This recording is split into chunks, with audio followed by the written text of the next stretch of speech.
হিমন্ত বিশ্ব শৰ্মাই সদায় কৈ থাকে বোলে অসমৰ মুছলমান মানুহবিলাকে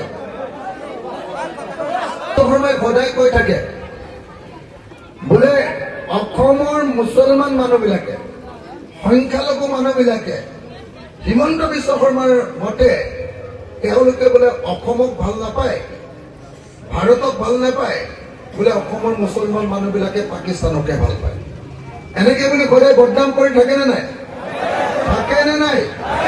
সেইকাৰণে মই আপোনালোকৰ সন্মুখত জয় আই অসম কৈছিলো।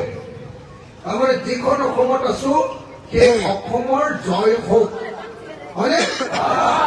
আৰু যেতিয়া মই জয় আই অসম কৈছো, মই দেখিলো যে ইয়াত থকা সকলো মানুহে একেলগে হাত দাঙি জয় আই অসম চিঞৰি দিছে। এইটোৱে প্ৰমাণ কৰিছে যে হিমন্ত বিশ্ব শৰ্মাই মিছা কথা কয়, তেওঁ অসমৰ মানুহক, অসমৰ মুছলমান সংখ্যালঘু ৰাইজক বুজি নাপায়, তেওঁ মুছলমান সংখ্যালঘু ৰাইজক এনেই শত্ৰু বুলি ভাবি এই সংখ্যালঘু ৰাইজক পাকিস্তানৰ সমৰ্থক সজাইছে। কিন্তু প্ৰত্যেকজন সংখ্যালঘু ৰাইজে অসমীয়া আৰু তেওঁলোকে অসমক ভাল পায়। হয়নে নহয়? হয়নে নহয়? মই 2024 চনৰ 26 অক্টোবৰ তাৰিখৰ পৰা আজি 6 মাহ হ'ল অকল গোটেই মিটিং বিলাকলৈ গৈ আছো।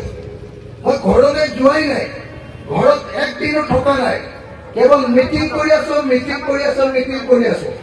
কেতিয়াবা ধুবুৰীলৈ গৈছো, কেতিয়াবা শদিয়ালৈ গৈছো, কেতিয়াবা বৰাক উপত্যকালৈ গৈছো, কেতিয়াবা কাৰ্বি আংলং পাহাৰলৈ গৈছো। একমাত্ৰ এটা কথা ভাবিয়ে ঘূৰি আছো প্ৰত্যেক দিনাই যে 2026 চনৰ বিধানসভা নিৰ্বাচনত হিমন্ত বিশ্ব শৰ্মাৰ চৰকাৰ, বিজেপি চৰকাৰখনক আমি ব্ৰহ্মপুত্ৰত দলিয়াই পেলাম।